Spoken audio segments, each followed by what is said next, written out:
1867년도에 시작한 국제 단체입니다. 그래서 그 성경이 우리 삶 속에 스며들 수 있도록, 그리고 말씀이 우리 삶 속에 좀 더 강하게 표현하자면 침투할 수 있도록 전 세계 120여 개국의 나라에서 140개 정도의 SU, 스크립처 유니언, 성서 유니언의 이름으로 사역을 하고 있습니다. 한국 성서 유니언은 한 54년 됐습니다. 1972년도에 세워져서요. 한국 교회의 복음을 잘 세우고 또 묵상을 잘 세워가는 그런 사역들을 잘 감당해 오고 있습니다. 여러분 매일 성경으로 묵상 잘 하고 계시죠? 네, 그 잘 만들어진 책을 전국의 12개 지부에서 잘 하실 수 있도록, 그리고 강의나 또 나눔이나 여러 가지 방법, 캠프나 이런 부분들을 총동원해서 도와드리고 있는데, 저는 12개 지역 중에서 서울 쪽, 이쪽 서쪽에서 서울, 경기, 김포, 인천 요 지역의 묵상 운동을 함께 총괄을 하고 있습니다. 오늘 이 시간에 묵상의 첫 발을 내딛는 분들도 분명 계실 줄 압니다. 네, 잘 오셨고요. 또 멈춘 묵상을 다시 한번 해보겠다, 새해를 맞이해서 그런 분도 계실 줄 압니다. 잘 오셨습니다. 그리고 묵상을 오래 하신 분들이어도 이지만 뭔가 또 점검하고 새로운 통찰을 얻고 싶어서 오신 분도 분명 계실 겁니다. 다 잘 오셨습니다. 네. 근데 오늘 시간에 차근차근 처음부터 한번 기본부터 밟아갈 겁니다. 그래서 어렵지 않게 여러분들이 묵상을 한번 좀 시작할 수 있도록, 잘할 수 있도록 그런 분들 한번 점검해 보는 시간을 갖도록 하겠습니다. 이 질문으로 한번 시작해 보고자 합니다. 잘 넘어가나요? 안 넘어가는 것 같은데요. 네, 잠시만요. 네네. 그 화살표를 아래로 하면 넘어가는 거죠? 네네. 이게 좀 안 되는 것 같습니다. 좀 확인 좀 부탁드리겠습니다. 네, 내가 매일 하는 것은 무엇인가?라는 질문으로 한번 시작해 보겠습니다. 여러분 매일이 굉장히 중요합니다. 그렇죠? 여러분들이 인정을 하건 인정하지 않건 간에, 그리고 인식을 하건 인식을 하지 못하건 간에 여러분 매일의 일상이 우리의 인생을 결정을 하고 있습니다. 여러분이 매일 하는 그 일상의 그 행동들이 습관을 이루고 있고, 그 습관은 여러분 정체성을 형성하는데 지대한 영향을 미치고 있을 겁니다. 그리고 그 정체성은 여러분들의 삶의 방향성을 결정할 거고요. 그럼 결국 삶의 방향성이 기독교 우리 그리스도에 굉장히 중요한데, 삶의 방향성 결국 여러분들의 매일 하는 그 작은 행동의 결과물이다라고 말해도 과언이 아닐 것 같습니다. 우리가 매일 하는 것들이 무엇이 있을까요? 우리가 매일 먹고, 매일 입고, 매일 어느 장소에 거하고, 이런 것들을 하고 있습니다. 쉽게 의식주라고 보통 이야기를 하죠. 그래서 여러분들이 매일 먹는 것으로 여러분의 몸을 이루고 있고요. 여러분들이 매일 입는 것으로 여러분들을 나타내고 있습니다. 그리고 여러분들이 어떤 것에 그 거함으로 인해서 많은 영향을 받고 있을 겁니다. 자, 우리가 매일 하는 행동들은 어떤 것들이 있을지 한번 가볍게 한번 생각해 볼게요, 여러분. 이게 예배 시간이지만 약간 세미나와 특강의 요소가 좀 더 강화됐기 때문에 좀 함께 만들어 갔으면 좋겠습니다. 네. 그 말은 제 질문에 답을 잘 해달라는 뜻입니다. 네. 여러분 어떤 게 있을까요? 매일 하는 행동들, 뭐 일어나기 이런 것부터 있을 것 같고요. 또 뭐가 있을까요? 네, 크게 해주셔야 됩니다. 머리 감기.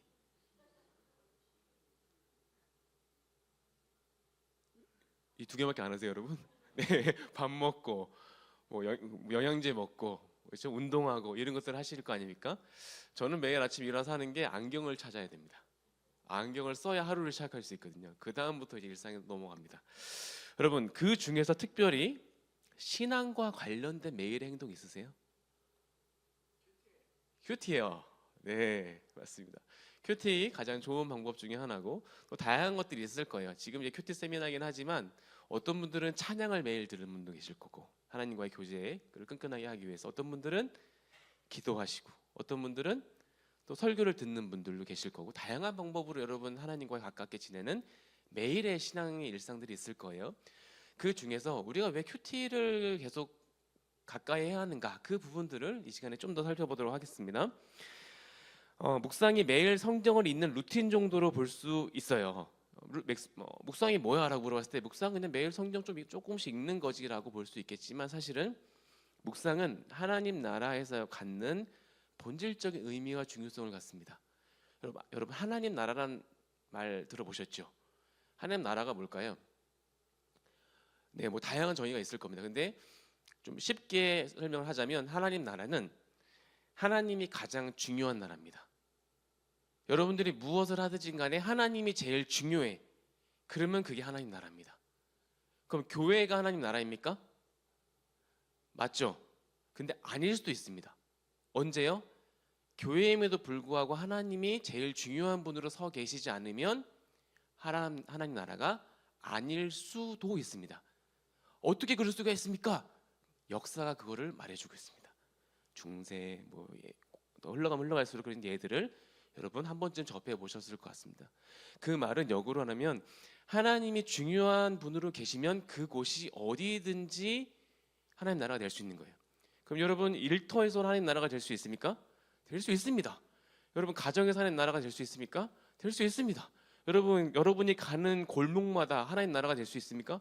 될 수 있습니다. 하나님이 가장 중요한 분으로 계시고 하나님이 가장 중요한 분으로 계속 염두에 두면서 여러분들이 행동하고 생각하고 사람을 대하고 하나님과의 교제를 이어간다면 그곳이 곧 하나님 나라가 되는 겁니다. 그런 의미에서 여러분 매일 말씀을 펴서 읽고 하나님을 생각하는 묵상은 그냥 성경을 조금씩 읽어가는 그 루틴을 정도가 아니라 더 큰 의미를 갖고 있다는 것을 좀 생각을 하고 들어가면 좋을 것 같습니다.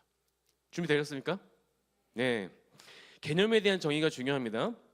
개념부터 한번 살펴보겠습니다. 여러분, 이게 다 해당이 안 되는 분도 분명 계실 것 같긴 한데 이제 많은 분들이 이제 중년분들이 계신 것 같아서 이 질문을 한번 들어보겠습니다.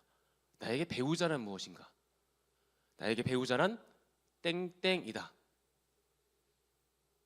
말해주시겠습니까? 나에게 배우자란 동반자다. 나에게 배우자란 동역자. 와, 좋은 교회입니다. 네. 어떤 교회에서 이제 나누다 보면 약간 이제 뭐 농담만 진담만을 섞으셨겠지만 나에게 배우자란 뭐 숙제다 이렇게 말하시는 분도 계셨어요. 개념 얘기를 왜 했냐면 여러분 이러한 개념 정의는요 여러분들의 행동 양식을 결정합니다. 내가 배우자에 대해서 동역자다, 동반자다라고 생각하면 무슨 일을 할 때마다 항상 같이 하려고 할 겁니다. 근데 내가 배우자를 숙제야, 가까이 있으면 부담스럽고 멀리 있으면 아쉬운 존재야, 이렇게 하면은 여러분들이 알게 모르게 하는 그런 사소한 행동들 하나하나가 그 정의에 의해서 반영이 되게 돼 있어요. 그래서 여러분 고맙습니다. 여러분들이 정의 내리는 거를 잘 하셔야 됩니다. 새해도 됐으니까 많은 것들을 한번 물어보세요. 나에게 교회란 무엇인가? 예배란 무엇인가? 우리가 습관적으로 왔던 모든 것들을 하나하나 물어보세요. 나에게 돈이란 무엇인가? 나에게 직업이란 무엇인가? 그 개념을 하나하나 점검해 보면 여러분들의 행동을 어떻게 하냐를 이렇게 영향을 받고 있는 것을 눈치채실 수 있을 것 같습니다. 이 시간에는요 묵상의 기술을 좀 몇 가지 배우는 시간이기보다요 정의부터 다시 내림으로써 여러분들의 묵상에 대한 태도와 자세를 한번 점검하고 혹여나 우리가 놓치는 부분들이 있다면 한번 교정해보는 그러한 시간을 가져보고자 합니다. 묵상의 사전적 의미부터 함께 살펴보겠습니다. 일반 사람들이 묵상하면 떠오르는 이미지입니다. 묵상, 그러니까 기독교인이건 기독교인이 아니건 묵상하면 이러한 이미지를 그립니다. 사전을 찾아보시면 이렇게 나와요. 자, 읽어볼까요? 시작.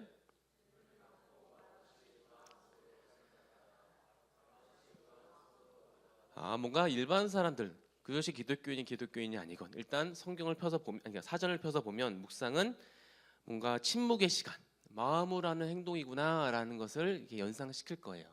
그런데 성경에서는 어떻게 얘기하고 있을까요? 많은 용례가 있겠지만 그 중에 가장 많이 쓰이는 용례가 이 하가라는 히브리어입니다. 히브리어를 우리가 왜 배워야 하나요? 여러분 우리가 몇 가지 알아야 될 히브리어들이 있습니다. 샬롬, 엘로힘 다 히브리어입니다. 근데 우리가 많이 쓰잖아요. 그것처럼 하가라는 단어도 여러분 묵상함에 있어서 꼭 기억해야 될 단어입니다. 하가는요 작은 소리를 읊조리는 겁니다. 중얼거리는 거예요. 뭔가를 도모하는 겁니다. 머릿속으로만 하는 게 아니라 으르렁거리다는 뜻도 있어요. 예, 그게 하가라는 뜻입니다. 하가만큼 많이 쓰이는 또 하나의 히브리어가 시아흐라는 단어가 있는데 이 단어도 말하다라는 뜻도 있고 작은 소리로 읊조리다는 뜻도 있어요. 또 하나는 숙고하다라는 뜻도 있습니다. 숙고하다, 깊이 생각하다라는 뜻입니다. 자, 작은 목소리로 계속 말하는 행동, 이것이 그리고 뭔가 마음속으로 하는 것 이상의 의미가 성경에서 말할 때 묵상이라는 단어를 쓸 때 갖고 있는 이미지입니다. 그렇다면 사전적 의미와 성경적 의미의 공통점이 뭘까요? 일반적인 의미와 성경에서 쓰고 있는 이 묵상이라는 단어의 공통점, 그죠? 생각하다. 뭔가 말없이 나만에 들리는 소리로 뭔가 곰곰이 생각하는 것이 공통점입니다. 하지만 차이점이 있어요. 이게 중요합니다. 뭐가 차이점이 있냐면 사전적 의미는 정적인 활동이에요. 사람들한테 물어보세요. 묵상하면은 어떤 그림이 떠올라? 그냥 가만히 조용히 가만히 앉아 있는 이미지 이렇게 떠올릴 겁니다. 그러니까 정적인 이미지예요. 그런데 성경에서 묵상은 역동적인 의미예요. 말씀이 너무 좋아서 필사를 하고 싶을 만큼 막 이렇게 움켜 잡고 싶을 때가 있고, 어떨 때는 말씀이 너무 싫고 부담스럽고 나하고 상황에도 안 맞고 막 계속 말씀을 밀어내고 싶으실 때도 있습니다. 말씀이 너무 좋을 때도 있지만 말씀을 정말 성경을 좀 찍고 싶은 막 이런 마음이 생길 정도로 이 안에서 막 쿵쾅쿵쾅 할 때가 있는 거예요. 그러니까는 겉으로 봤을 땐 별로 모르겠는데 묵상이란 의미를 딱 봤을 때의 성경에서 갖고 있는 이미지는 이 안에서 어마어마한 일이 일어나고 있는 겁니다. 말씀이 내 안에 들어와가지고 막 이 내면과 이 죄와 막 엄청난 육적인 정욕과 막 싸우고 막 뒤틀고 막 씨름을 하고 있는 그러한 이미지가 차이점이라고 알고 있습니다. 또 하나의 차이점은 묵상의 사전적 의미는 이례적인 활동이에요. 그러니까 시간이 날 때 아침에 잠깐 조용하게 이렇게 있는 시간이라면,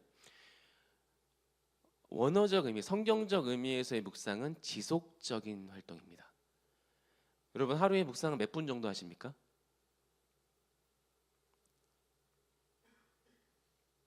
15분? 그 정도 하십니까? 20분? 왜 갑자기 침묵하십니까, 여러분?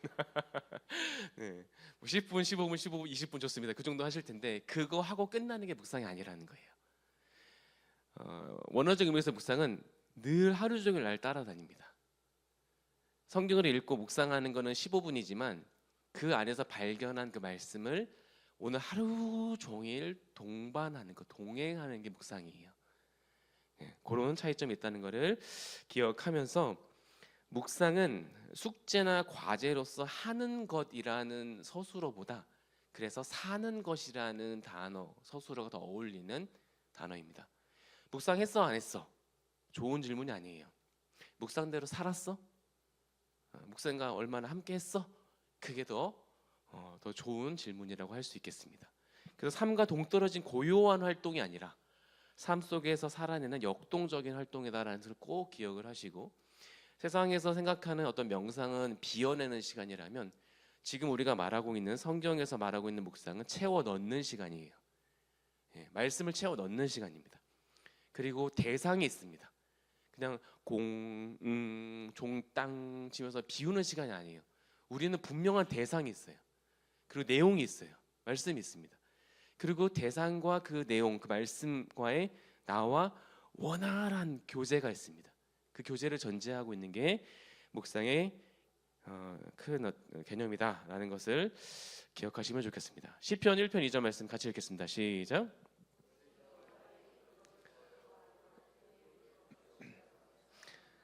복 있는 사람은 하면서 여러분 암송도 많이 하시고 좋아하시는 말씀이에요. 의인에 대한 소개입니다. 그의 율법을 주야로 묵상한답니다. 근데 시편 2편으로 가면요, 이방 나라에 대한 소개를 이렇게 간략하게 하면서 악인에 대한 소개를 이렇게 하고 있습니다. 한번 볼까요? 시작.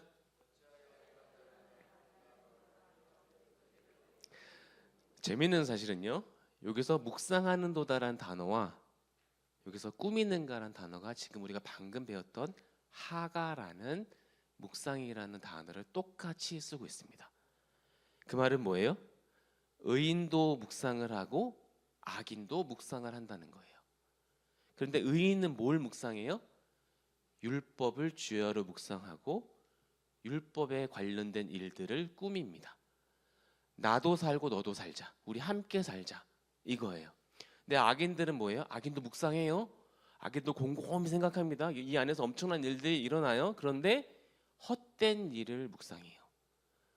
헛된 일을 꾸밉니다. 나는 살고 너는 죽어라. 경쟁 사회에서 타인이 들어올 수 있는 터를 허용하지 않고 내가 내 자리를 확보한 다음에 그 뒷자리에 대해서 뭔가 자리를 허용해 주는 듯한 여유로움을 부리는, 나는 사는 고 당신은 사는 거에 대해서 별로 관심을 갖지 않는 그러한 악인의 모습. 이게 참 의미한 바가 많습니다. 여러분 묵상하고 계십니까? 무엇을 묵상하고 계십니까? 말씀을 묵상하고 계십니까? 네, 그럼 여러분 의인의 삶을 살고 계시는 겁니다. 근데 그렇지 않고 다른 것들을 계속해서 묵상하고 계신다면 그거는 의인의 삶보다는 악인의 삶에 가까운 우리의 모습을 살아가고 있는 게 아닌가라는 질문을 우리에게 준다는 것을 기억하시면 좋겠습니다. 그렇다면 이 두 가지 사전적 정의와 그리고 성경적 정의와 더불어서 이 세 번째 정의를 같이 짚어야지 정의의 내용이 끝납니다. 성경 묵상의 실천적 의미입니다. 그래서 묵상을 한다라고 했을 때는 실천이 동반되어야 돼요. 어떤 실천이 동반되어야 되냐? 이 네 가지가 들어갑니다. 첫 번째 읽어볼까요? 여러분 성경을 매일 읽는 게 묵상을 한다고 말할 수 있어요. 여러분 이 매일 읽으세요? 365일 다 해야 묵상하는 건가요? 이게 좀 부담스러우신 분들이 분명 계실 겁니다. 이 매일이란 단어를 꾸준이란 단어로 바꿔보세요. 자기는 정말 주일 예배 말고는 일주일에 한 번도 성경을 보지 않는 분들이 있어요. 없겠지만 있다고 합시다. 하면 그분이 만약에 올해 새해에 새로운 결심으로 일주일에 한 번 묵상을 하겠다라고 한다면 저기 들어가는 거예요. 두 번 묵상하신 분들이 세 번 묵상해도 꾸준히 들어가는 겁니다. 예, 세 번 묵상한 분이 네 번 묵상해도 들어가는 거예요.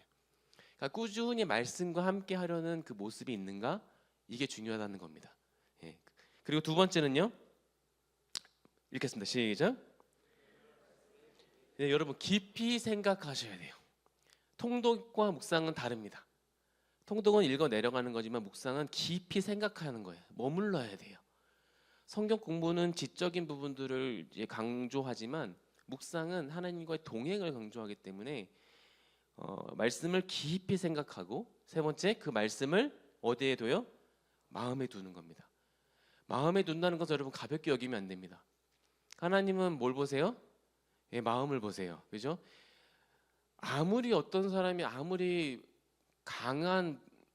아주 센 도둑이 와도, 나쁜 놈이 와도 다 뺏어가도 뭘 못 뺏어가요? 내 마음에 있는 건 못 뺏어가요.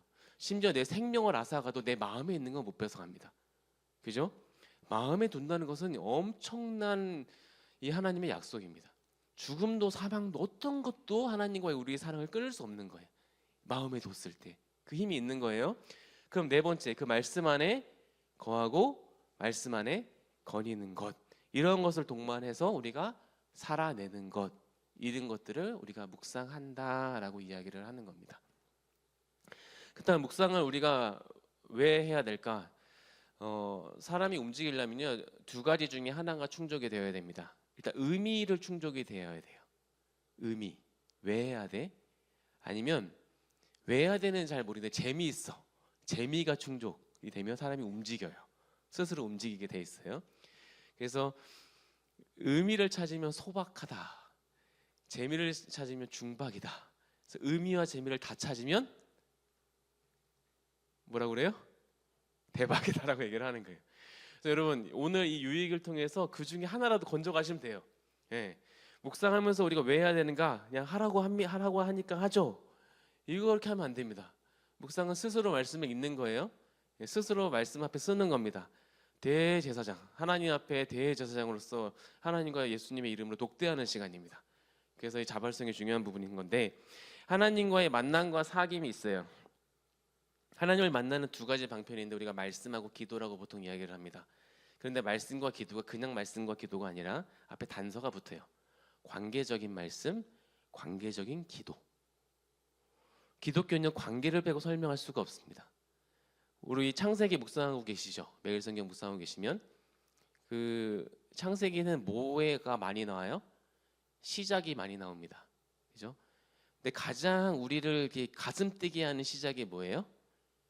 관계의 시작이에요. 창세기는 관계가 시작이 되는 겁니다. 하나님과 나하고. 근데 우리를 가장 힘들게 하고 두렵게 하는 게 뭐예요? 이번 주 묵상할 3장부터 타락, 관계가 단절되는 거죠.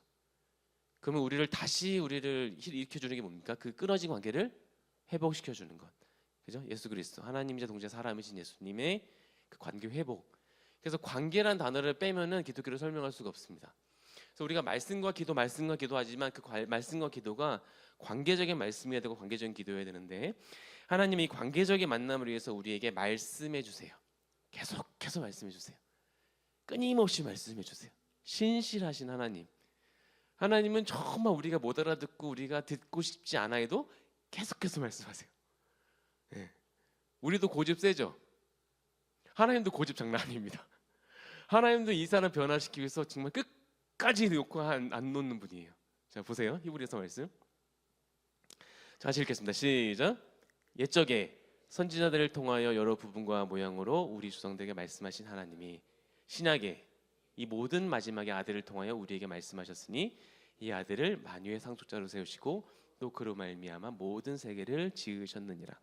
옛적에는 선지자들을 통해서 계속해서 말씀하세요.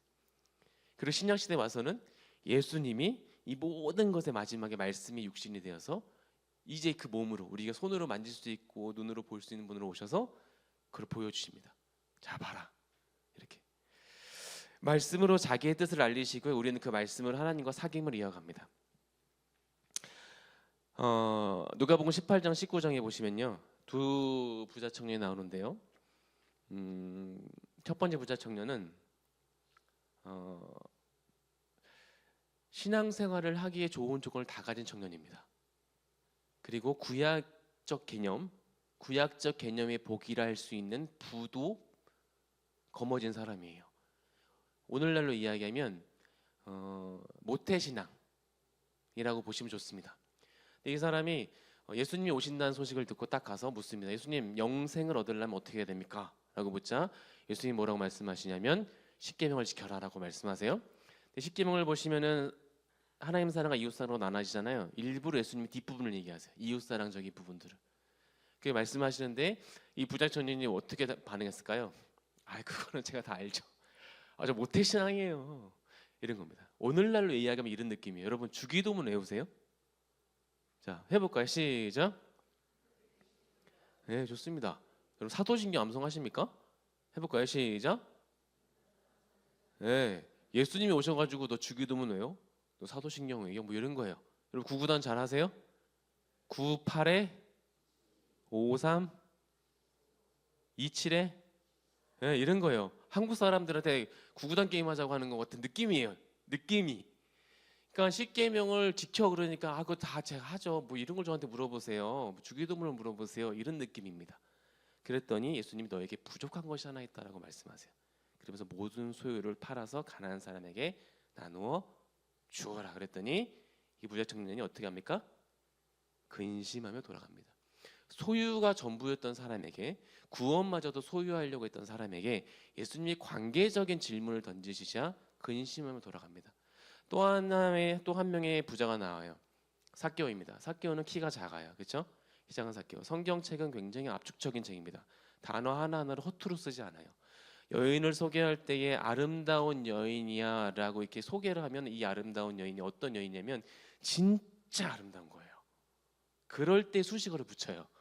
그러면 키 작은 삭개오는 어떤 거예요? 진짜 키 작은 삭개오예요. 삭개오 앞에서 키에 대해서 이야기하면 안 됩니다. 그죠? 그게 느낌적으로 오는 거예요. 근데 키 작은 삭개오가 예수님이 오신다는 소식을 듣고 뽕나무에 올라갑니다. 예수님이 삭개오에 가서 내려오라 너희 집에 유해하겠다라고 말씀하세요. 사람들이 삭개오를 싫어했어요. 그가 키가 작았기 때문에 싫어한 게 아니고 그가 세리 장이었기 때문이에요. 사람들의 세금을 동족의 세금을 다 걷어다가 로마에 갖다 바치고 더 많이 걷어 자기 주머니 호주머니 집어넣었던 나쁜 사람입니다. 우리가 밥 먹자 뭐 차 마시자 이런 말 자주 하지만 이 당시에 유대 사람들에게 밥 먹는 건요 우리가 밥 먹는 건 이상의 의미를 갖고 있어요. 우리 집에서 재워줄게 약간 이런 느낌일까요? 밥 먹고 자자 우리 집에서 이런 느낌이에요. 그런데 이 사람들은 아무도 밥 먹자고 얘기 안 했을 거예요. 여러분님 하겠습니까? 차 마시자고 했을까요? 아무도 안 했어요. 일본 사람들한테 지배를 받고 있는데 누구 한 사람이 일본 등에 붙어가지고 우리 여러분 일본 등에 업고 여러분 가족들의 막 고를 다 빼먹어요. 그러면 그 사람한테 우리 차 마시자 안 먹자 말할 수 있습니까? 많이 갈등 내실 거 아닙니까? 그런 상황인 겁니다. 그런데 이러한 사람에게 예수님이 오셔서 너희 집에 유해하겠다 밥 먹자 같이 밥 먹자. 삭개오에게는 인생 일대의 엄청난 터닝 포인트 같은 사건이에요. 예수님이 나하고 밥 먹자고. 그러자 이 삭개오가 어떻게 해야 돼요? 스스로 고백합니다. 예수님 제 재산의 절반을 팔아서 가난한 사람에 나눠주고 잘못된 방법으로 거둔 거는 4배로 갚겠습니다. 구약의 율법을 그대로 자기가 실천한 모습을 보여줍니다. 자, 두 부자가 나와요. 두 부자의 공통점이 뭘까요? 네, 부자였습니다. 또 공통점. 네, 네. 남자였어요. 네, 또 제일 중요한 공통점이 있습니다. 예, 맞습니다. 예수님을 만났습니다. 하지만 차이점이 있어요. 한 사람은 예수를 만났지만 스치듯이 만납니다. 근데 삭개오는 어땠어요? 제대로 만납니다. 여러분 제대로 만나야 됩니다. 제대로 만남에서 제대로 만나는 거를 우리가 뭐라 얘기하면 사귐이라고 이야기를 해요. 만남에서 사귐이 되기 위해서는요 적극성을 띈 만남을 추구해야 되고요. 그리고 이 적극성을 띈 만남을 추구하기 위해서는 묵상이 주는 힘이 있습니다. 매일 말씀 앞에 서가지고 2가지 질문을 직면해 보세요. 매일 성경 2가지 질문을 여러분한테 묻습니다. 하나님은 어떤 분입니까? 나와 우리에게 주신 교훈은 무엇입니까? 이거는 정말 우리의 삶의 근간을 세우는 엄청난 질문입니다. 이 질문 앞에 여러분 매일마다 쓴다는 것 만남에서 사귐으로 갈 수 있는 좋은 하나의 큰 방편이 됩니다. 그래서 묵상을 추천드리고 두 번째 묵상을 추천드리는 두 번째 이유는요. 유익은 영적 생존과 성장과 그리고 성숙이에요. 거듭난 그리스도인을 우리가 보통 그리스도인 소개할 때 거듭났다라고 표현을 하는데 거듭난 그리스도인은 생존과 더불어서 성장을 동시에 추구하게 되어 있습니다. 말씀은 우리를 살게 하거든요. 그런데 말씀 영육의 그 생존과 직결되는 그 말씀은 예수님을 믿기 전과 믿기 후의 모습을 비교해 보면 이 말씀에서 좀 더 명확하게 나올 것 같습니다. 마태복음 4장 4절 말씀인데요. 요거는 좀 큰 소리로 한번 읽겠습니다. 시작.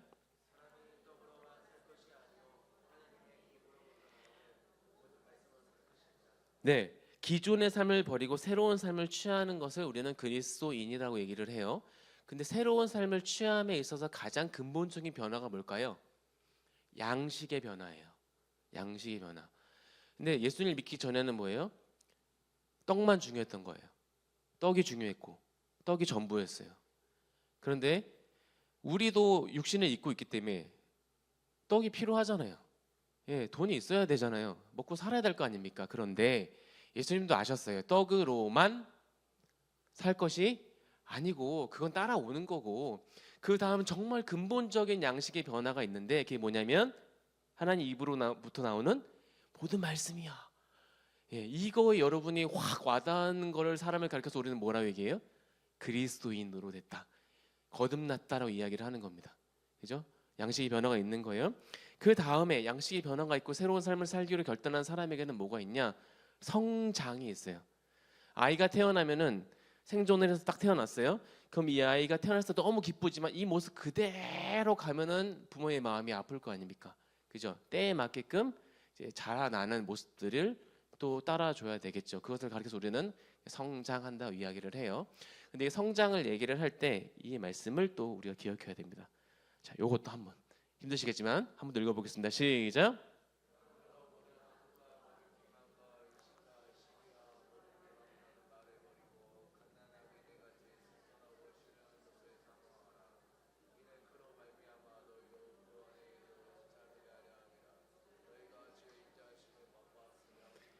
네, 주님과 관계없이 살아가는 사람의 삶과 패턴을 버리는 거예요. 성장은요 다른 게 아니라 안 하는 겁니다. 예, 구별되는 거예요. 그죠? 그래서 버릴 건 버려줘야 됩니다. 외식과 기만과 모든 비방하면서 나는 그리스도인이라고 말할 수 없으니까 모순입니다. 그죠? 그런 모습이 나타날 수 있죠. 그런데 계속 버리려고 하는 그런 몸부림과 애씀이 있어야 되겠죠. 하나님한테 붙잡고 하나님 이거 버리고 싶어요라는 그런 기도가 있어야 될 거 아닙니까? 버려야 됩니다. 버릴 건 버리고 취할 건 취하는 거예요. 그게 뭡니까? 신령한 젖을 사모하는 거예요. 그게 성장이에요. 어떻게 되면 주의 인자하심을 맛보았으면 그렇게 하라. 생존했으면 성장해라 이겁니다. 주님의 인자하심을 맛보았느냐? 너의 양식의 변화가 있었느냐? 그러면 생존했으면 성장해라. 구원에 이르기까지 계속해서 자라가라. 이 얘기를 하고 있는 겁니다. 그래서 우리가 처음에는 거듭난 그리스도인이 기본적인 그 말씀, 큰 골격을 이루는 말씀으로 우리의 신앙생활을 시작을 해요. 구원을 이루기 위해서 분명한 우리의 그 교리와 같은 말씀이 필요하거든요. 그래서 그 부분을 우리가 골격을 딱 세우지만 그 다음부터 어떻게 해요? 계속 익숙한 말씀을 봐서는 안 되고요. 성경이 66권이 주어진 이유를 잘 한번 생각해 보세요. 여러분 구원에 필요해서 몇 가지 말씀만 필요했다면 왜 66권이 우리 손에 주어졌을까요? 그냥 한 두세 권만 있으면 되지 않겠어요? 그런데 66권이 있는 이유가 있는 거죠. 지금까지 보존하시고 정경화 작업을 통해서 지금 66권이 한국교회에 딱 자리 잡게 하신 하나님의 큰 계획과 뜻이 있으신 거예요. 그러면 여러분 그것을 다 한 번씩 읽어가는 그런 노력들이 필요하겠죠. 네, 그걸 한번 같이 한번 살펴보겠습니다. 그 다음에 세 번째, 생존과 성장과 더불어서 성숙으로 나아가게끔 합니다. 성숙은요, 묵상을 하면서 이러한 부분들을 잘 사람을 자라게 해요. 그 성숙은 나한테 집중됐던 시선이 타인에게 가는 게 성숙입니다. 예전에는 내 신앙만 중요했어요. 나만 은혜 받으면 됐어요. 하지만 성숙이란 단어가 들어오면 다른 사람이 은혜 받는 거가 자꾸 눈에 신경이 쓰이는 거예요. 다른 어른이 부서나 청소년 부서들이 막 이렇게 애들은 막 검은색 잠바 입고 막 고개 푹 숙이고 가면 괜히 마음이 쓰이는 거. 그거예요. 그게 성숙입니다. 다른 사람이 눈에 들어오는 것. 내 삶에 집중된 시선에서 타인의 삶을 보는 시선이 생기는 게 성숙인데 하나님이 보시는 곳에 내 마음이 가는 겁니다. 그게 십자가거든요. 십자가가 뭡니까? 예수님이 아무 죄가 없으신 예수님이 우리 죄를 건져내기 위해서 우리에게 새 삶을 주기 위해서 자기의 삶을 대신 내어놓는 그게 십자가잖아요. 그거를 우리가 닮아간다는 건 뭐예요? 배려의 정점인 그 십자가를 닮아간다는 것은 다른 사람을 살리기 위해서 내 시간과 재정과 애씀을 들여서 같이 살기 위해서 그 자리에 서는 것. 이게 바로 성숙이라고 말할 수 있겠죠. 그래서 성장은 넓어짐에 초점을 둔다면 성숙은 깊어짐을 균형을 이루게 하는데 여러분 묵상은요 이렇게 66권을 6년 동안 구약 한 번 신약 한 번을 묵상하게끔 하면서 여러분들이 생존하고 말씀이 중요하다는 것을 받아들이게 하고 또 성장하게 하고 그죠? 편식 없이 모든 말씀을 한 번씩 씹어 먹게끔 골고루 먹게끔 하고 더 나아가서 나봐 우리에게 주신 교훈은 무엇입니까? 라는 질문 앞에 나에서 우리로 확대하는 성숙으로까지 인도한다는 것을 기억하셨으면 좋겠습니다. 마지막 세 번째 묵상의 유익에 있어서 세 번째를 보시면요 하나님의 인도와 보호가 있어요. 묵상은요 빠른 길이 아닙니다. 바른 길입니다. 성경은 빠른 길에 관심이 하나도 없어요. 우리가 있죠. 우리는 빠른 게 중요해요. 제때 해야 될 일들이 있습니다. 그리고 그때의 그 일을 성취하지 못하거나 1, 2년 딜레이 이렇게 미뤄지면은 굉장한 사회적 압박감을 견뎌야만 하는 그러한 좀 삶을 살아가고 있어요. 한국 사회가 좀 더 심한 것 같습니다. 그죠? 지금 고3 아이들 막 심장이 쫄깃쫄깃 할 겁니다. 그럼 뭐 그게 아니면 뭐 인생이 큰일 납니까? 하나님은요 빠른 길이 아닙니다. 바른 길에만 관심이 있어요. 바른 길이 가장 빠른 길이에요. 물론 우리가 이해가 안 되죠. 상황적으로 이해가 안 됩니다. 목사님이 그러면 성공만 하셨어요? 아니요, 저 실패 엄청 많이 했습니다. 하나님한테 따질 거 엄청 많아요. 예, 올라가서 물어볼 겁니다. 예, 하나님 왜 그때 나한테 이렇게 했어요? 물어볼 게 너무 많아요. 그런데 바른 길을 살려고 애썼을 때 그게 가장 놀라운 방법으로 가장 빠르다는 것을 많이 경험을 한 것 같습니다. 이스라엘 백성들이 출애굽해서 가나안으로 들어가려고 할 때 정복하기 위해서는 뭐예요? 빠른 전투력과 식량 보급이 확보되면 이기는 싸움입니다. 근데 길갈에서 어떻게 하셨어요? 만나 끊어버리시잖아요. 그리고 남자들 뭐 합니까? 할례 시행합니다. 바보 같은 짓 아닙니까? 가장 좋은 두 가지 수단을 끊어버렸잖아요. 그런데 하나님은 그렇게 하세요. 왜 그랬을까요? 바른 길. 약속의 땅에 가기 위해서 해야 될 사전에 일이 있었다는 것을 하나님 우리에게 주는 교훈인 것 같습니다. 그렇다면 우리가 바른 길을 가기 위해서 묵상을 하는 겁니다.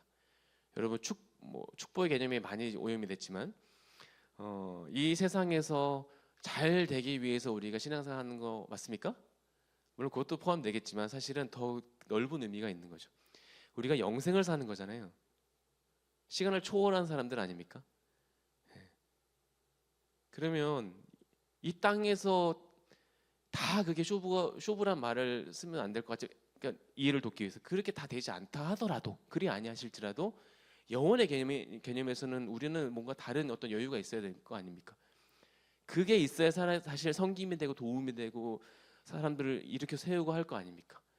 단시간 내에 다 우리가 똑같은 시간 내에서 모든 게 다 끝나버리면은 이게 설명이 안 되는 거죠. 신앙이라는 게. 여기 교회 빛의 교회 오기 위해서 제가 이렇게 주소 검색을 하는데 네이버 찾기를 한번 해봤습니다. 근데 네이버 찾기도 보니까요 빠른 길 찾기예요.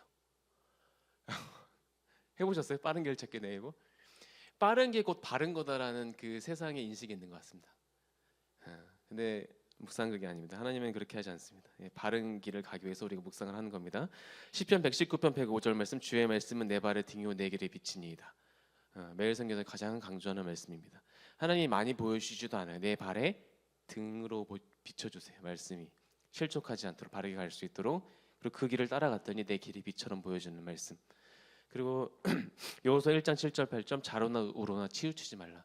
트렌드가 아니라 말씀이다라는 것을 우리가 말해주고 있는 거죠. 이스라엘 백성도 어땠습니까? 트렌드에 아주 최적화된 사람입니다.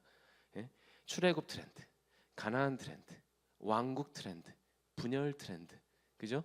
이런 트렌드에 앞장섰던 사람이에요. 그런데 그것이 아니다, 그것이 아니다, 아니다. 말씀에 귀 기울여라. 경청이 곧 그 나라의 성공과 실패를 결정할 것이다. 말씀하셨지만 트렌드를 많이 쫓아갔잖아요. 이 말씀처럼 우리가 기준을 따라가는 겁니다.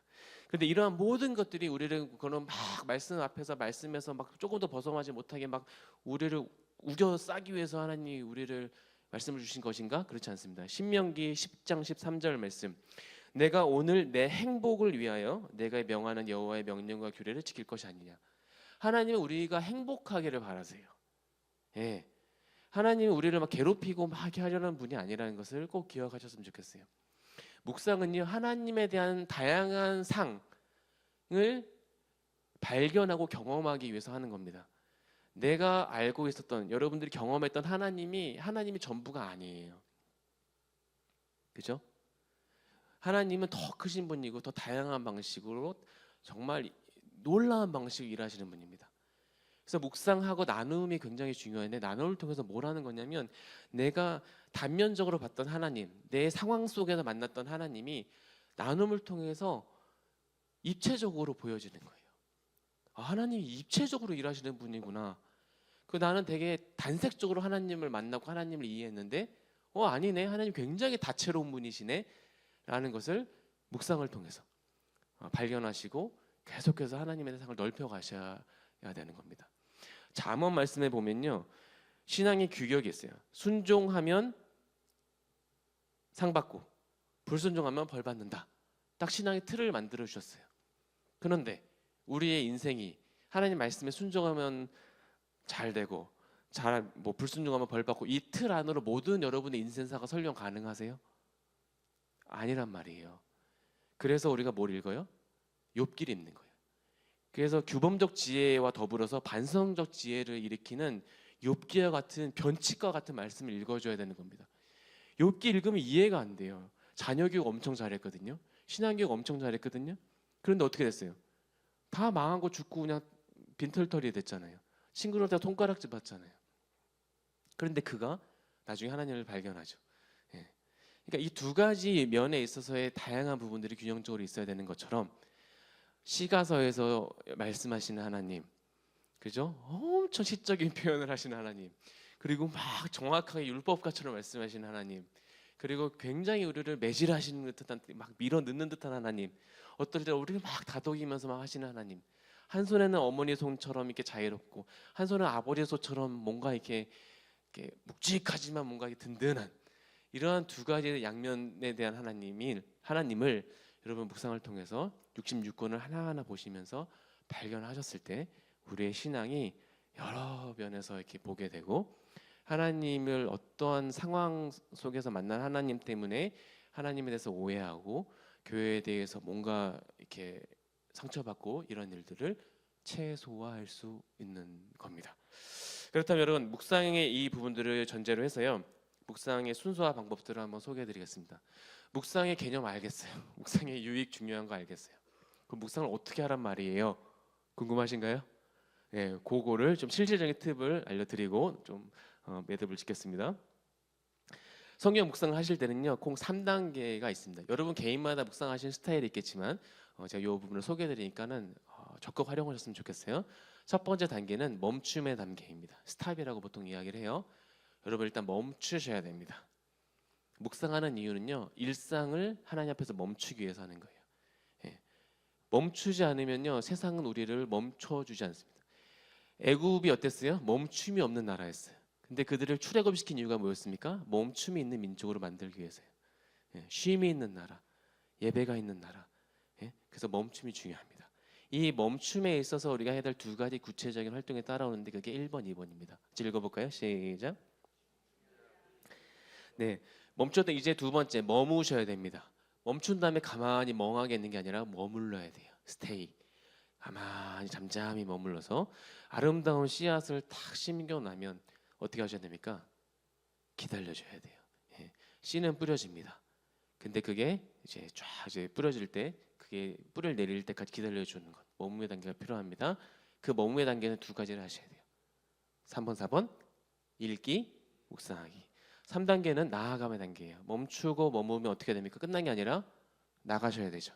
예, 스텝에서 해야 될 두 가지 활동, 기도하기, 살아내기. 이 6가지 3단계의 큰 대원칙을 기억을 하세요. 멈춤, 머문, 나아감. 그걸 각각의 두 가지 활동이 있는데 그것을 하나로 쫙 피면 이렇게 됩니다. 네, 요거는 오늘 외우셔야만 저 출입문을 나가실 수 있습니다. 그만큼 중요한 뜻이에요. 같이 한번 읽어보겠습니다. 시작. 준비하기, 기도하기, 성경 읽기. 각 활동은요, 다음 활동과 유기적인 관계성을 맺고 있고, 그래서 여러분 아무리 바쁘시더라도 바로 성경 읽기로 가지 마세요. 네, 바쁠 때 있잖아요. 바쁠 때 그냥 성경부터 매일 성경 펴가지고 촥촥촥 읽고 탁 덮고 딱 가는, 그렇게 하지 마시고 아무리 바쁘더라도 저 6가지 단계를 시간을 좀 줄여서라도 이 단계를 갖고 가실 것을 다시 한번 권면해 드립니다. 묵상은 준비하기로 시작해서 살아내기로 끝납니다. 하나하나 다시 살펴볼 거예요. 그런데 묵상의 활동은 기도하기로 시작해서 기도하기로 끝납니다. 기도가 절대 빠지지 않아요. 알파와 오메가처럼 딱 처음과 끝을 묶어줍니다. 첫 번째 기도와 두 번째 기도로. 그리고 묵상의 뼈대라 할 수 있는, 이게 빠지면 묵상을 할 수 없죠. 바로 뭡니까? 성경 읽기와 묵상하기가 있습니다. 하나하나 살펴보겠습니다. 첫 번째, 준비하기입니다. 준비하기 위해서 여러분 마음을 준비하셔야 됩니다.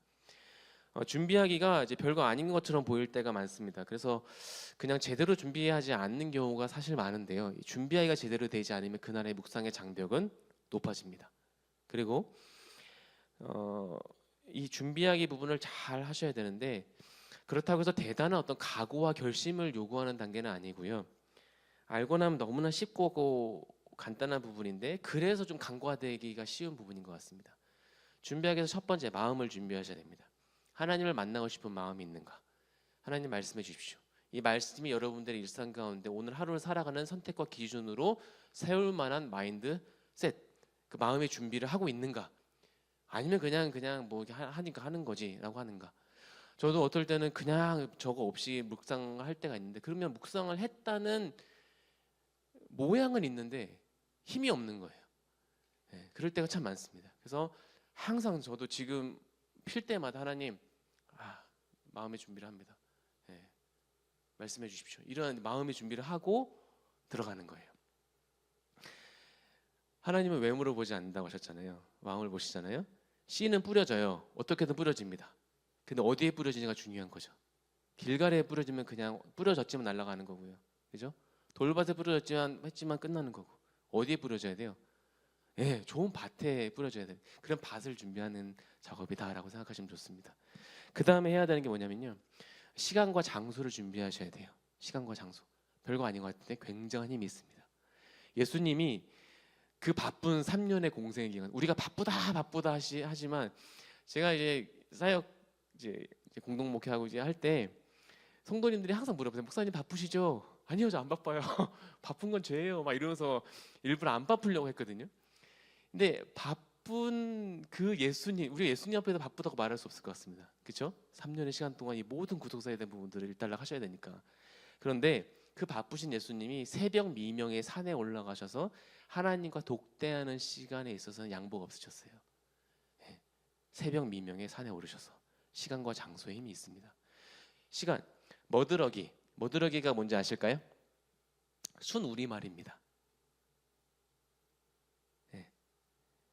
그 시장에 가시면 요즘에 사과 10,000원에 몇 개 합니까? 4개요? 4개? 사과가 10,000원에 4개예요? 왜 이렇게 비싸요? 되게 비싸다. 네. 그러면 그 10,000원을 주고 사과가 4개에 10,000원이요? 10,000원을 주고 4개를 골라야 돼요. 어떻게 해야 돼요? 눈을 부릅뜨고 가장 좋은 사과를 골라서 넣어야 될 거 아닙니까? 그게 머드러기예요. 반대는 처칠거리 아무나 집어넣는 거죠. 그죠? 시간에 있어서 머드러기가 있어요. 하나님 앞에 교제하는 시간에 있어서 여러분 어떤 시간을 드려야 될까요? 머드러기. 하나님과 교제하기 제일 좋은 시간을 정하셔야 됩니다. 요즘에 너무 이제 생활 패턴이 다양하다 보니까 낮에 묵상하시는 분들이 있고 밤에 묵상하시는 분들이 있어요. 대부분 낮에 하실 걸 추천드려요.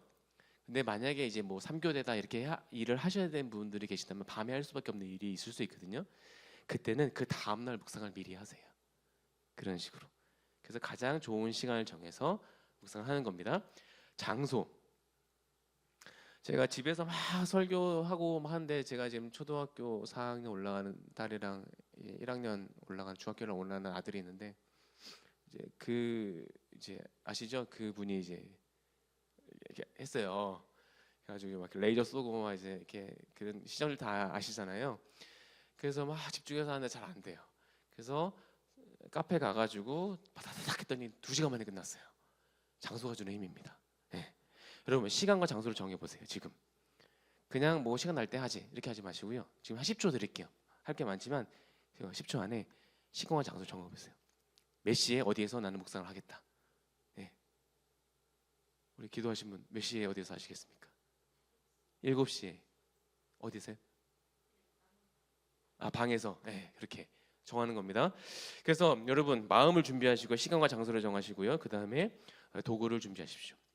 성경책을 준비하시고, 여러분만의 성경책 있으시면 좋아요. 그리고 찾아볼 수 있으니까. 그리고 매일 성경을 준비하셔서 편식 없이 말씀 읽어갈 수 있도록 하는 것들이 필요합니다. 더불어서 삼색펜을 준비하시고 연필을 준비하시고 형광펜을 준비해 주세요. 이따가 읽기에 대해서 할 부분들이 있기 때문에 미리 소개해 드립니다. 두 번째, 기도하기입니다. 기도하기는요, 하나님의 말씀의 원저자시잖아요. 말씀을 계시해 주신 분인데 그 말씀, 계시해 주신 말씀을 우리가 잘 읽을 수 있도록 조명해 달라고 기도하는 겁니다. 우리가 삼국지 읽는 거 아니잖아요. 옛날 고전 그리스 원전 읽는 거 아니란 말이에요. 옛날 책이지만 이것이 살아있는 하나님의 말씀이고, 오늘날 우리에게도 유효한, AI가 막 들끓는 이 세상에서도 그 옛날 쓰였던 이 말씀이 우리 삶 가운데 분명한 기준으로 살아 움직일 거라는 그 고백 가운데 말씀이 있는 거란 말이에요. 그렇다면 이 기도가 빠지면 안 됩니다. 그래서 기도할 때 뭘 기도해야 되냐? 여러분만의 한 줄 기도문을 꼭 마련해 보실 걸 추천드리는데, 그 한 줄 기도문에 들어갈 요소들을 몇 가지 소개해 드리면, 첫 번째, 보는 은혜를 구하는 거예요. 하나님, 눈을 열어서 주의 율법에서 놀라운 것을 보게 해주십시오. 말 글자 너머에 계시는 하나님의 그 마음을 헤아릴 수 있도록 보는 은혜를 구하는 겁니다. 또 하나 듣는 은혜를 구하는 거예요. 사무엘상 3장 10절에 보시면 사무엘이 이렇게 이야기합니다. 여호와여 서서 전에 사무엘아 사무엘아 부르시는지라 사무엘이 이르되 말씀없어 주의 종이 듣겠나이다. 사사시대잖아요. 사사시대의 트렌드가 뭐예요? 자기 소견이 옳은 대로 하는 시대였습니다. 그런데 사무엘은 어떻게 얘기해요? 트렌드를 거스르면서 선포하는 거예요. 하나님, 저는 주의 말씀을 듣겠습니다. 그거예요. 엄청난 힘이 있죠. 그 다음에 또 하나 분별하는 은혜를 구하는 겁니다. 열왕기상 3장 9절 말씀, 누가 주의 이 많은 백성을 재판할 수 있사오리까 듣는 마음을 조용히 주사 주의 백성을 재판하는 선악을 분별하는 마음을 주옵소서. 듣는 마음, 지혜를 주시옵소서. 이러한 부분들을 구하면서 말씀 읽기를 시작하는 겁니다.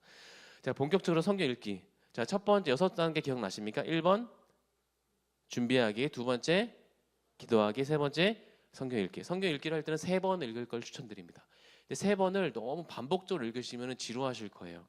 읽으면 또 읽고 이게 막 할 텐데 그렇게 읽지 마시고 다양한 방법으로 읽을 것을 추천드려요. 그 다양한 방법 3가지를 제가 예로 소개해 드릴게요. 첫 번째 낭독입니다. 낭독은요, 소리를 내서 읽는 거예요. 내가 눈으로 글을 바르게 읽고 머릿속으로 그것들을 생각하면서 뭘로 하는 거예요? 입으로 말하듯이 소리를 내서 읽는 겁니다. 그게 낭독이에요. 그죠? 독서의 역사는 묵독이 된 지 얼마 안 됩니다. 100년도 안 됐어요. 독서는 낭독이었습니다. 하늘천, 거무련, 말로 하셨잖아요. 이게 독서였어요. 근데 이제 도서관이 생기고 개인화되면서 이제 조용히 읽는 문화가 100년 전부터 이제 들어오게 된 겁니다. 원래 독서는 소리 내서 읽는 거였어요. 그렇다면 이거를 소리 내서 읽어볼 겁니다. 눈으로 한번 쓱 보시겠어요? 압력밥솥 씩씩과 멧돼지의 씩씩, 요것을 소리 내서 한번 실감나게 읽어보실 거예요. 시작.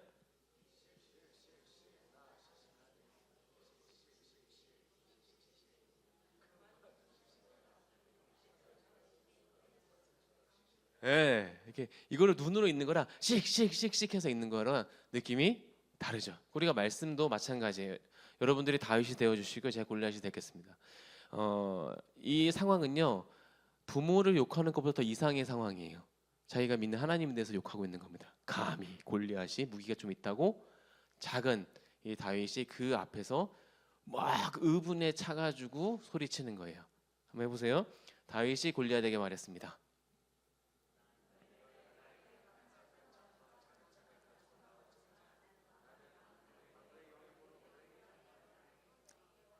그러면 골리앗이 그래, 나 갈게 이럴까요? 아니죠. 어떻게 했을까요? 다윗이 막 나는 너에게 간다 이렇게 했을까요? 그러지 않았을 거예요. 막 지금 막 피가 막 거꾸로 솟는 상황입니다. 우리가 믿는 하나님을 모독했는데. 한번 더 해보겠습니다. 다윗이 골리앗에게 말했습니다. 너는 나에게 칼과 큰 창과 작은 창을 가지고 나아오지만 나는 그렇게 했을 거예요. 여러분, 성경을 읽을 때 낭독은요, 그 상황 가운데 내가 들어가게끔 하는 그런 상상력을 유발시킬 수 있습니다. 묵상하실 때, 낭독하실 때 쌍따옴표 있을 거예요. 많이 있습니다. 그 부분들은 조금 더 여러분 약간 혼자 묵상하실 때 실감나게 한번 읽어보세요. 그러면 그 상황에 여러분이 들어가게 되고 그 상황 속에 나라면 어떻게 했을까를 좀 더 상상하게끔 하고 정말 말씀 앞에 좀 들어가게 하는 그런 힘이 있습니다.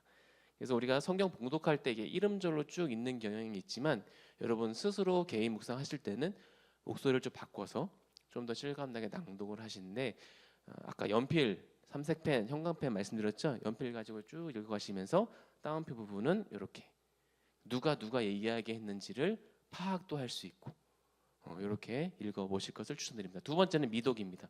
맛 밑자예요. 맛을 보는 거예요. 어떻게 맛을 볼 수 있을까요? 자, 차를 타고 지나가면 풍경이 뭉개져 보이는 풍경이 천천히 걸으면 자세히 보이는 것처럼 눈을 읽을 때는 무심코 지나치는 문장들이었건 따라쓸 적에는 어느 하나 허투루 넘길 수 없었습니다. 여러분 차 타고 가시면 풍경이 어떻게 돼요? 슉슉슉슉 뭉개지잖아요. 근데 여러분 그 길을 그대로 다시 걸어가 보시면 어때요? 보이죠? 풍경이 보이고 하수구 속에서 꽃이 자라는 것도 발견하시게 되고 하나하나 장면으로 남는단 말이에요. 멈춰서 잘 곱씹을 때 그거를 발견할 수 있는 힘이 생기는 겁니다. 성경을 두 번째 읽으실 때는 삼색펜을 들고 읽으시는데 성경을 저렇게 파파파파 읽으시는 분들이 있어요. 네. 그렇게 읽으시면은 그냥 뭉개져서 여러분 나타나실 거예요. 하나하나 씹으셔야 돼요. 어떻게 씹을 수 있냐? 단어가 모여서 문장을 이루고 문장이 모여서 문단을 이룹니다. 그 말은 뭐냐면 작은 게 모여서 큰 게 된다는 거예요. 근데 문장이 되기 위해서는 어렵지 않습니다. 주어 서술어가 있어야 돼요. 철수가 영희를 말 됩니까? 안 되죠. 철수가 영희를 좋아해 말 됩니까? 되죠. 예쁜 철수가 예쁜 영희가 멋진 철수를 좋아해 말 됩니까? 네, 꾸며주고 있죠. 그죠? 예쁜 영희가 멋진 철수를 아주 좋아해 말 됩니까? 되죠. 그거를 지금 해보는 겁니다. 태초에 하나님이 하늘과 땅을 창조하셨다. 주어가 뭡니까? 하나님이 은는 이 가로 끝나는 게 주어입니다. 은는 이가. 묵상하실 때요, 여러분 성경 읽으실 때 주어를 잘 찾으셔야 됩니다. 사실 미독학에서 주어 찾기가 전부입니다. 주어를 잘 찾으세요. 그냥 넘어가지 마십시오. 주어만 잘 찾으세요. 하나님만 찾으셔야 됩니다. 주어를 잘 찾으셔야 돼요. 어떤 분과 이게 나눔할 때요, 막 은혜 받아서 나눴는데 그게 의인의 말이 아니라 악인의 말이었어요. 그런 경우가 생길 수 있습니다. 왜냐하면 막 역대사 막 수많은 사람들이 막 서로 막 디베이팅하고 할 때는 누가 말하는지 헷갈릴 때가 있거든요. 이거 미독하셔야지 그걸 잡아낼 수 있습니다. 은는 이가 주어. 네. 막 이렇게 문법 같은 막 서술어 저 그런 거 몰라요 이렇게 하지 마시고 좀 더 들어와 보세요. 정말 하나도 어렵지 않습니다. 그 다음에 이 주어하고 이렇게 맞닿는 부분을 서술어라고 얘기를 해요. 이거는 뭘까요? 하나님이 창조하셨다. 어떠하다 어찌하다. 성경은요 혼문장도 있지만 겹문장도 많습니다. 혼문장은 주어 서술어가 하나씩 있는 거예요. 그죠? 근데 겹문장은 그 안에 두 개씩 있는 거예요. 예를 들면 이런 겁니다. 하나님이 다윗이 이것을 하라고 말씀하셨다. 그러면 하나님이 주어죠. 그죠? 그러면 하나님이 어디랑 연결이 돼요? 말씀하셨다. 다윗이 무엇을 하라고 이렇게 되는 거예요. 이 안에는 주어 서술어 큰 주어 서술어 안에 또 주어 서술어가 있는 거예요. 이게 성경에 엄청 많습니다. 그거를 잡아내시면 성경이 조금 더 이렇게 입 잘 들어오실 거예요. 자, 목적어는 뭘까요? 을로 끝나는 거죠. 하늘과 땅을. 자, 그다음에 관용어는 아까 말씀드린 것처럼 명사를 꾸며주는 겁니다. 여기서 관용어는 뭘까요? 멋진 또 하나요? 넓은 땅 이런 거예요. 묵상하실 때 관용어가 그게 중요한가요? 예, 중요합니다. 제가 관용어 하나 때문에 좀 하루 종일 묵상한 적이 있습니다. 예수님이 갈릴리 바다로 가실 때 피곤하셔서 주무신 적이 있죠.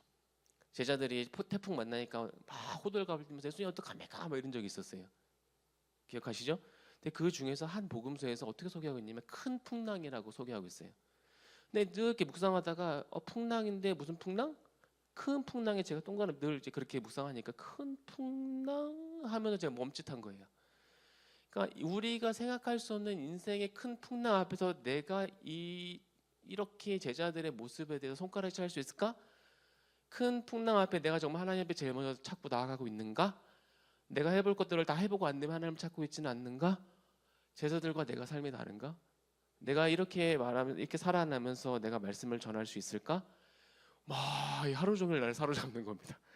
그래서 그 관영 하나 때문에 그날 묵상이 굉장히 풍성했지만 무거웠던 기억이 있습니다. 예, 관영어 굉장히 재밌습니다, 여러분. 예. 지금 여러분 이 묵상 세미나가 재미있으면 집에 들어가시면서 다이소를 들리시게 될 거예요. 그래서 펜을 사고 싶은 마음이 생길 겁니다. 그만큼 관영어 찾는 게 중요하다는 거예요. 부사는요 서술을 꾸며주는 거예요. 꽃이 피었는데 어떻게 피었습니까? 예, 예쁘게 피었다. 자, 말씀을 해봅시다. 이스라엘 백성은 밤낮으로 갈 수 있었습니다. 낮에는 구름 기둥이, 밤에는 불 기둥이 이스라엘 백성을 떠나지 않았습니다. 주어, 서술어, 목적어 한번 찾아볼까요? 은는 이가. 주어는 뭘까요? 네, 잘하셨습니다. 이스라엘 백성은 또요? 주어. 그렇죠. 구름 기둥이, 은는 이가, 불 기둥이. 서술어는요? 갈 수 있었습니다. 또요? 떠나지 않았습니다. 목적어는요? 이스라엘 백성을 이렇게 되는 겁니다. 그래서 삼색편을 가지고 이렇게 여러분 묵상을 하나하나 이렇게 해보시면요, 뭐 다 할 수는 없겠죠. 근데 다 하시면 너무 좋고, 근데 쭉 읽어서 마음에 접히는 부분들에 있어서 이렇게 하나하나 깊게 보시면 그 부분이 조금 더 풍성하게 다가온다는 것을 말씀드립니다. 다양한 읽기 방법 소개해드린 거예요. 세 번째는 이거 하나 더요. 사랑한 여자와 사랑할 여자가 다르고 이별한 남자와 이별할 남자가 다르다. 예화가 좀 적절하지 않죠. 그렇죠. 근데 니은과 리을의 차이점을 보여드리고 싶었어요. 니은과 리을 하나가 의미를 확 바꿔버립니다. 사랑한 여자와 사랑할 여자가 다르죠. 느낌 오십니까? 한국어가 모국어면 이게 확 오실 겁니다. 그렇죠? 이게 니은과 리을 하나가 이렇게 의미가 달라진다고, 이게 성경 읽기를 할 때 그거를 찾아내시라는 거예요. 조사 하나가 완전 하나하나는 의미가 달라져요. 뭐만, 은 이거 하나에 따라서 그날 묵상이 더 깊고 넓게 나아가온다는 것을 소개해드리고 싶었습니다. 세 번째 읽기는 심독인데 마음으로 읽는 거예요. 마음으로 읽을 땐 현관편을 듣는 겁니다. 그래서 여러분 마음에 탁 치는 그 말씀 하나, 단어 하나, 오늘 이 창세기 전체 말씀을 다 기억하실 수 없을 거예요. 헷갈릴 거예요. 우리가 매일 묵상하기 때문에. 근데 심독할 때 현관편으로 그 단어 하나, 하나님의 영, 예를 들면, 그죠? 뭐 이름을 짓게 하는 권한, 뭐 이걸 하나를 딱 현관편을 걷고 그걸 계속 곱씹는 겁니다. 하루 종일. 그러면 잠자기 전에, 우리가 자기 전에 다시 한번 묵상하잖아요.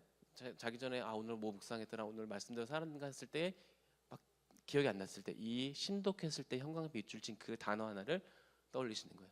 그러면 그게 쫙 연결이 될 겁니다. 또 하나, 심독할 때는 또 하나의 방법은요, 의중을 살피는 거예요. 읽을 때. 여러분, 제가 잘한다랑, 여러분 잘한다랑, 잘한다 느낌이 어떠세요? 달라요?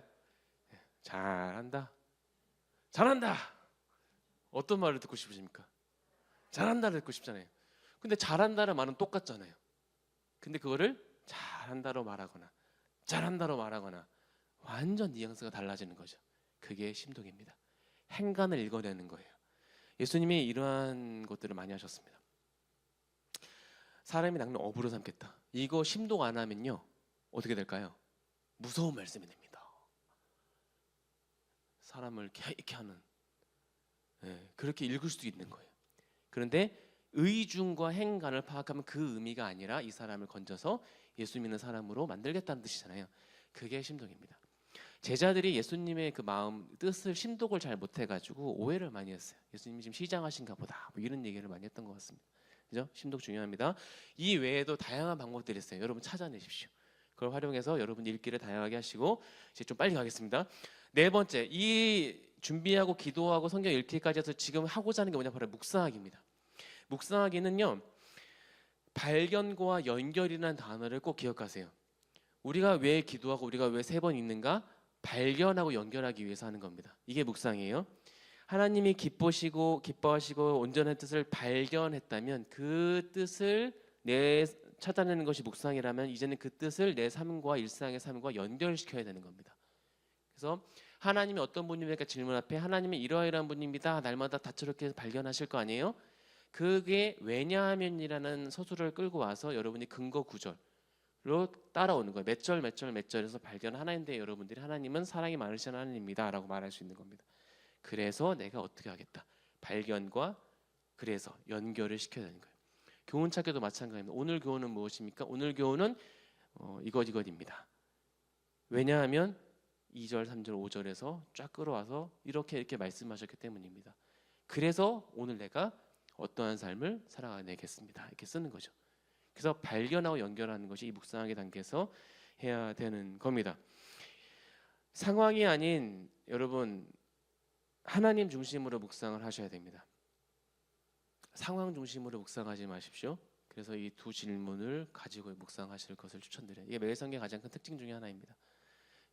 상황으로 묵상하시지 말고 말씀 중심으로, 그 상황을 넘어서 일하시는 하나님을 발견하는 그러한 묵상으로 여러분들이 살아가셨으면 좋겠고요. 이 묵상에 대한 적용을 찾아가실 때 당장 할 수 있는 일들을 찾아내십시오. 우리는 매일 묵상하거든요. 그렇기 때문에 당장 이 자리에서 지금 할 수 있는 실질적이고 구체적인 적용을 찾고 작은 실천들을 찾는 게 포인트입니다. 예.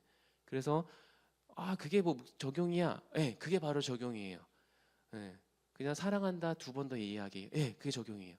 오늘 아이들 한 번 안아줘야지. 예, 그게 적용입니다. 그게 이제 묵상에서 하는 적용이에요. 그게 차곡차곡 쌓아가는 겁니다. 그런데 우리가 이 묵상 적용을 찾아갈 때 효율성만 추구하지 않으셨으면 좋겠어요. 효율성만 추구하지는 말라. 예. 여러분 생각의 변화, 내가 뭔가 행동은 액션은 안 나타났지만 내 마음속에서 계속 뭔가 꿈틀대고 어떤 그런 변화들이 있어요. 그것도 엄청난 적용입니다. 이거는 진짜 할 생각도 못했는데 이걸 할까 말까까지 왔어요. 엄청난 적용입니다. 내면의 변화, 생각의 변화, 행동의 변화 다 변화를 전제하고 있으면 좋은 적용입니다. 예, 그렇게 기억을 하시고요. 마지막으로 우리가 이런 부분들이 쭉 있고요. 아까 말씀드린 것처럼 내면의 변화 모두 포함한다. 그리고 5번째로 기도하기. 첫 번째 기도하기와 2번째 기도하기. 첫 번째 기도하기는 묵상을 잘 하기 위한 기도였고 2번째는 그 묵상을 잘 살아내기 위한 기도입니다. 그래서 기도로 시작해서 기도로 끝나는 게 묵상의 가장 중요한 처음과 끝이다라고 말씀을 드렸고, 여러분 식전 기도 하시니까? 네. 식후 기도하세요? 왜 안 하세요? 왜 안 하세요? 네, 내일 아침에 점심 때 꼭 해보세요. 밥 먹고 기도해 보는 거예요. 그게 더 중요한 기도입니다, 사실은. 네. 약간 그런 느낌 안 드세요? 화장실 가기 전구하고 그런 느낌. 사실 우리가 잘 먹는 거는 잘 살아내기 위해서잖아요, 그죠? 그러니까 식후 기도가 사실 되게 중요한 부분입니다. 이 첫 번째 기도도 일단 잘 발견하고 잘 연결을 해야 우리가 살아낼 수 있으니까 첫 번째 기도가 필요한 거고, 2번째 기도는 그것을 내가 삶 속에서 잘 연결할 수 있는 힘과 지혜와 용기를 달라고 하나님에게 간구하는 힘들이 필요한 거겠죠. 자, 이러한 과정을 통해서 마지막 우리가 살아내기입니다. 묵상의 가장 마지막 단계, 묵상은 왜 합니까? 살아내기 위해서 하는 겁니다. 살아내기가 뭔데요? 우리가 가로치고 나눔이라고 이야기를 합니다. 삶 속에서 겪은 하나님에 대해서 나누는 거예요. 묵상은 하나님 도움으로 하고 적용은 나 홀로 서기가 아닙니다. 예. 이렇게 생각하시는 분들이 간혹 생길 수 있어요. 묵상은 잘 하나님하고 막 해요. 근데 이제 끝나고 나서부터 나 홀로 서기가 아니라는 거. 예. 그 이후의 삶도 이렇게 하나님과 함께 하나님의 도움으로 살아가는 것.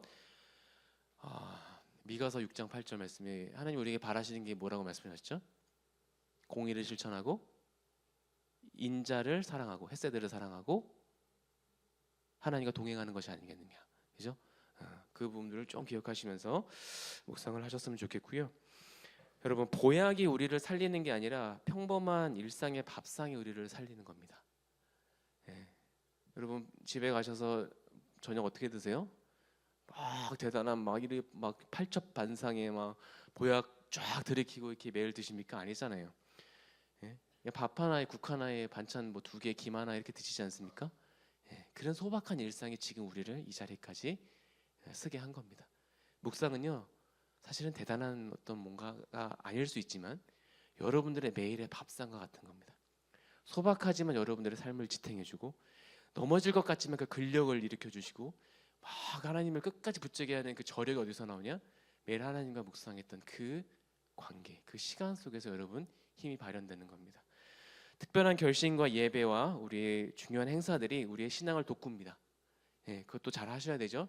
우리를 소생하게 하는 귀한 역할을 쓰임을 받지만 묵상은 사실 인생 전체에 걸쳐서 평생 동안 하나님을 마주하고 반복하는 가장 나를 나답게 하는 그런 신앙의 시간이다, 신앙의 여정이다라는 것을 기억하시면서 여러분들이 올해 2026년 새해 정말 이 묵상의 그 기쁨에 정말 충만히 젖어들어서 나눔 모임까지 잘 자리를 잡아서 그 안에서 풍성히 막 여기저기서 말씀대로 살아가는 그런 나눔들, 그리고 넘어졌을 때 어떻게 이 공동체가 함께 일어나줄 수 있는지가 잘 나누어지는 그런 공동체가 되기를 소망하고 응원하고 기도하겠습니다. 네, 수고하셨습니다. 기도하겠습니다.